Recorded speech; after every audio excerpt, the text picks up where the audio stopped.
Yes coming.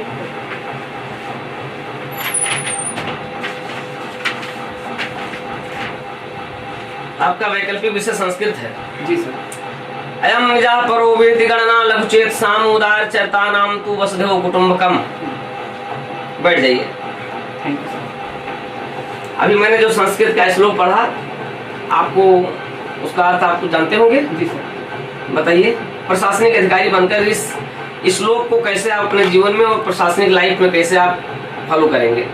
Sir, प्रशासनिक जीवन में संवेदनशीलता एक प्रमुख कारक रहता है। तो संस्कृत साहित्य का जो ये श्लोक है, यह निर्देशित करता है कि हमारे लिए कोई छोटा और बड़ा नहीं है। यह संपूर्ण जगत जो समष्टि रूप में है, जैसे भवत जगत एक नीडम, संसार एक घोषणा है, हम सबके साथ समदृष्टि का भाव रखेंगे। हमारे लिए किसी प्रकार का व्यक्ति विशेष या किसी उच्चावचन की दृष्टि हम नहीं रखेंगे। और हमारा उद्देश्य होगा कि सरकार के नीतियों का अंतिम व्यक्ति तक पहुंच बने और हम अपने कार्यों को सटीक ढंग से करें, किसी प्रकार की भेदमूलक स्थिति न रहे। संस्कृत का यह जय उद्घोष रहा है।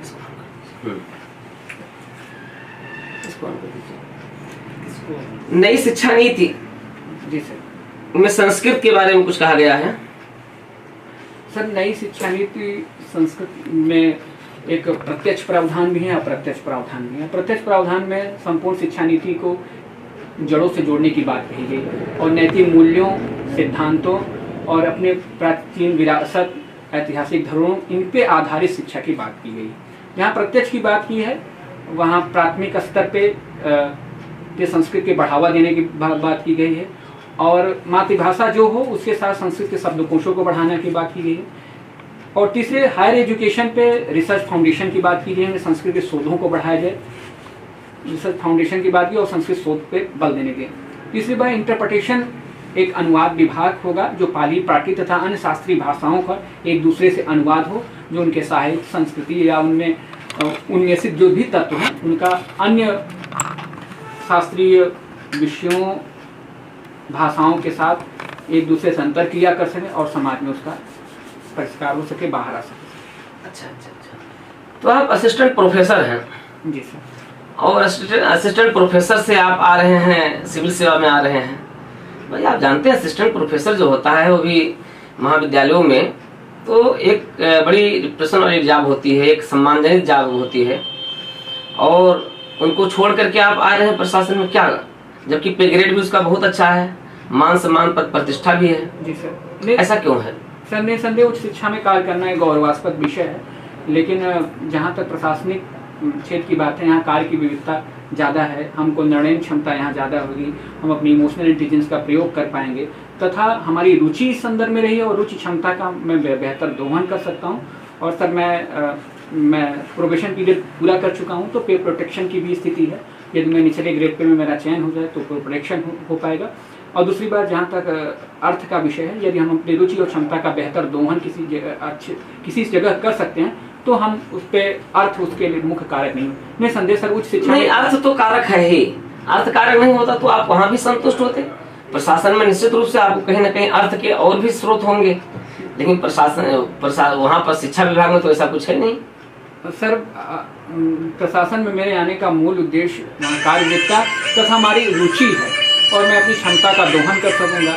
और सर, मैं गवर्नमेंट डिग्री कॉलेज में हूँ, तो गवर्नमेंट डिग्री कॉलेज में एक समय के बाद प्रमोशन होने पे रीजनल डायरेक्टर इन पदों पे प्रशासनिक कार्यों को हमको करना ही पड़ेगा।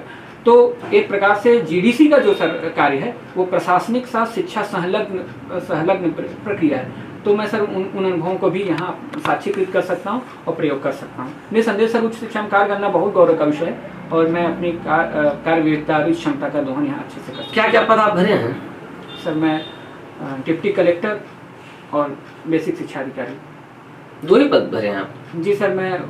चूँकि मैं ऑलरेडी असिस्टेंट प्रोफेसर थे तो मुझे लगा कि मैं यहाँ ज़्यादा अच्छा कर पाऊँगा। ये क्योंकि मैं बेसिक में भी काम किया हूँ तो इस वजह से मैं बेसिक शिक्षा अधिकारी, और सरकार का आजकल शिक्षा पे बहुत काम है इसलिए मैं द्वितीय पद पे रखा हूँ और प्रथम पद चूँकि सर्वोच्च पद है। कुल मिलाकर के डिप्टी कलेक्टर, आप सीधे कहिए कि आप केवल डिप्टी कलेक्टर बनना चाहते हैं? जी सर, जहाँ तक। अच्छा, चलिए हम मान लेते हैं कि हम आपको डिप्टी कलेक्टर बना देते हैं। जी सर। हम आपको इतने अंक देते हैं कि इससे आप डिप्टी कलेक्टर बन जाएं। जी सर। तो डिप्टी कलेक्टर अगर आप बन जाते हैं तो आपकी प्राथमिकताएं क्या होंगी? आप उत्तर प्रदेश में कार्य करते हुए अपने आप को कैसा पेश करेंगे जिससे कि आप एक मॉडल ऑफिसर के रूप में आप जो है प्रस्तुत हो सकें? कैसी आपकी वरीयताएं होंगी, कार्य वरीयताएं कैसी होंगी? सर, जहाँ तक शासन के द्वारा जो हमारे लक्ष्य हैं उनको लक्ष्यीकृत करना हमारा प्रथम उद्देश्य रहेगा। फिर संवेदनशीलता तथा महिलाओं के लिए रेडियल सेंटर तथा पर्यावरण, क्योंकि मैं शिक्षा विभाग में काम कर सकता हूँ, तो अभी सरकार की कायाकल्प योजना चल रही है और शिक्षा में उनकी गुणवत्ता पे मैं विशेष ध्यान देना चाहूँगा। और साथ में सरकार के जो भी कार्य हैं वो निचले स्तर तक लक्ष्यीकृत हो जाएंगे, मेरा उद्देश्य है। अच्छा अच्छा, पानी पिलाए आपको? नहीं सर, थैंक यू सर। पानी पी लीजिए। नहीं सर, थैंक यू सर। चाय मंगवाए आपके लिए? नहीं सर, थैंक यू सर। अच्छा अच्छा। अरे भाई ऐसा कुछ नहीं, हम आपको कुछ नहीं मानेंगे। लोग कहते हैं कि हाँ सब लोग अंक नहीं देंगे, ऐसा नहीं, हम आपको अंक देंगे। आप पानी पी सकते हैं। नहीं सर, थैंक यू सर। पानी कोई ऐसी आवश्यकता होती जरूर पीता सर। अच्छा अच्छा अच्छा अच्छा। तो संस्कृत देखिए भारत की प्राचीन भाषा है, इसको देववाणी भी कहा जाता है। आज भी संस्कृत को वो दर्जा स्थान नहीं प्राप्त हो पाया जो प्राप्त होना चाहिए था। आपने वैकल्पिक विषय संस्कृत रखने का प्लान क्यों बनाया? सर, मैं संस्कृत से ही शोध कार्य किया हूँ और संस्कृत से भी मेरा परास्नातक रहा है और मैं चंपू काव्यों पर शोध कार्य किया हूँ, इसलिए मैं संस्कृत मेरे लिए सहज था। और जो बात है कि आज संस्कृत का थोड़ा सा अवनति थोड़ा सा देखी गई, लेकिन अभी भी सर विभिन्न विश्वविद्यालयों में संस्कृत विभाग हैं, विभिन्न पत्र पत्रिकाएँ छप रही हैं, भारत सरकार के बहुत से स्लोगन संस्कृत में हैं तथा नए नवाचारों के संदर्भ में भारत सरकार भी काम कर रही है। उत्तर प्रदेश राष्ट्रीय संस्कृत संस्थान अपनी कोचिंग के माध्यम से और संभाषण शिविरों के माध्यम से संस्कृत प्रसार पे बल दिया। सर, कोई सुभाषितान आप सुनाइए, जो सुभाषितान आप प्रशासनिक अधिकारी बनकर के, डिप्टी कलेक्टर बनकर के और आप उसको लागू करना चाहेंगे। सर, निंदन्तु नीति निपुणा यदि वा स्तवन्तु लक्ष्मी समाविशतु गच्छतु वा यथेष्टम अद्यैव मरणमस्तु युगान्तरे वा न्यायात् पथ प्रवचलन पदम न धीरा। सर, इसका तात्पर्य ये है कि जो व्यक्ति अपने कार्य को टारगेटेड जो है वो एक बार टारगेट कर लेता है तो उससे विचलित नहीं होना चाहिए। तो प्रशासन में विभिन्न प्रकार के दबाव अवरोध आते हैं, लेकिन जो हमारे लक्ष्य हैं, हमारा जो संवैधानिक मूल्य हैं या जिन कार्यों के लिए उनको डिप्यूट किया गया उनको हम चरम परिणति पर ले जाना हमारा ध्येय होना चाहिए और किसी प्रकार से डेविएट या विचलन की स्थिति ना हो। ये संस्कृत का श्लोक या उद्घोष करता है। अच्छा अच्छा। उत्तर प्रदेश में संस्कृत संस्थान है जो पुरस्कार प्रदान करता है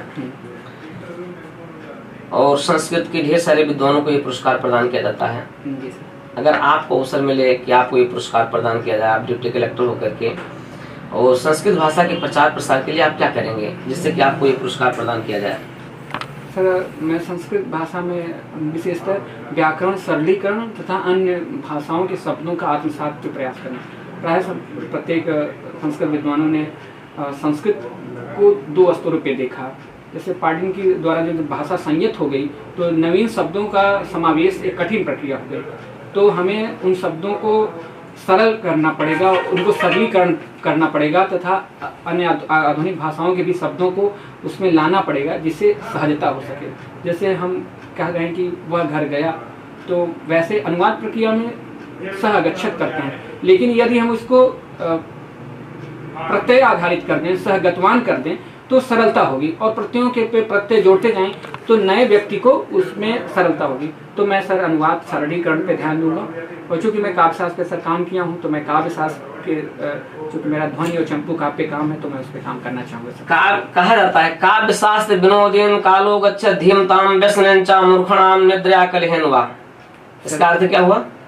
सर, ये कि अगर काव्य शास्त्र में जो है वो धीमता माने विद्वान लोगों का कार्य उसमें चले, लेकिन जो व्यसनी व्यक्ति हैं निद्रा कलह इन सब में अपने समय को व्यतीत करते हैं, लेकिन काव्य व्यसनी व्यक्ति हैं बुद्धिमान लोग उसमें अपना समय व्यतीत करते हैं। अच्छा, चलिए एक श्लोक है उसको मैं बता रहा हूँ। एषाम न विद्या न तपो न दानम न ज्ञानम न शीलम न गुणो न धर्म ते मर्त्य लोके भूविभार भूता मनुष्य रूपेण मृगाश्चरन्ति। इस श्लोक का संक्षिप्त तात्पर्य बताइए प्रशासन में इसका उपयोग कैसे करेंगे?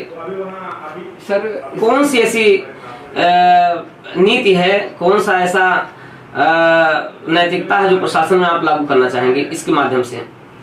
सर इसमें है कि जो हमने पढ़ा है जो चीज़ों को उसको अंदर से इम्बाइब करें और उसको प्रयोग धर्मिता का संदेश यह श्लोक देता है। और ऐसा नहीं कहते हो कि मृगा चरण की, मतलब कि जैसे मृग के रूप में चल रहे हैं।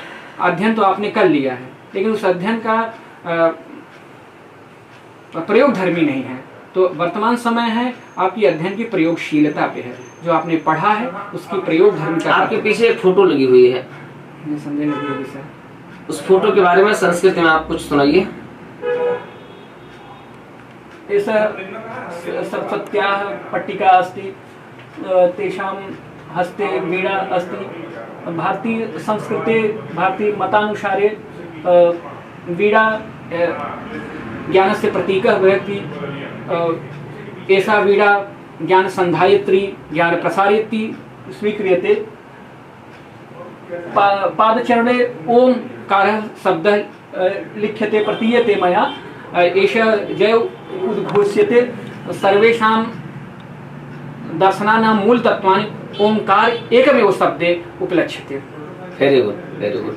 आज प्रशासन में आप जैसे लोगों की जरूरत है, क्योंकि भारतीय शिक्षा में, भारतीय प्राचीन शिक्षा में संस्कृत की स्थिति पर हम लोग भी बड़ी गंभीरता पूर्वक विचार करते हैं। हमारे प्रोफेसर साहब भी हैं, हम लोग भी बड़ी गंभीरता पूर्वक विचार करते हैं। तो निश्चित रूप से संस्कृत विषय के विकास के लिए आपको डिप्टी कलेक्टर बनना चाहिए। डिप्टी कलेक्टर, हमारी भी इच्छा है कि आप डिप्टी कलेक्टर बने, और डिप्टी कलेक्टर के लिए आप इस पद के लिए भी आप योग्य हैं। Thank you sir. अच्छा चलिए, अंतिम प्रश्न है।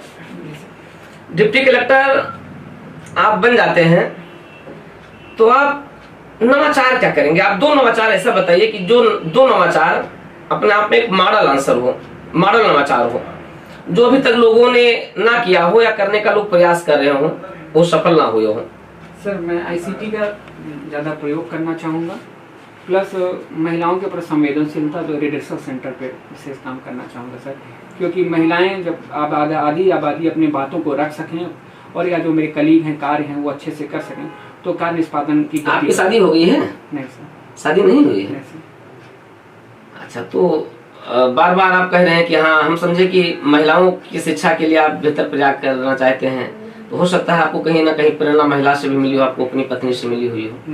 अच्छा, तो आप डिप्टी कलेक्टर हो जानते हैं, तो क्या डिप्टी कलेक्टर लड़की से ही शादी करना चाहेंगे? नहीं सर, ऐसी कोई बात नहीं जिससे हमारे वैचारिक सामने हो।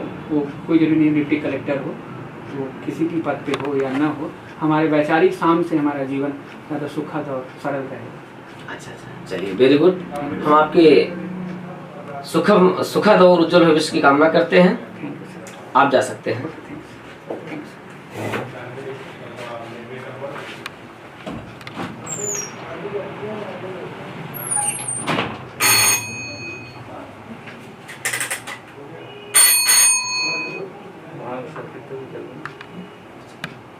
आइए भाई,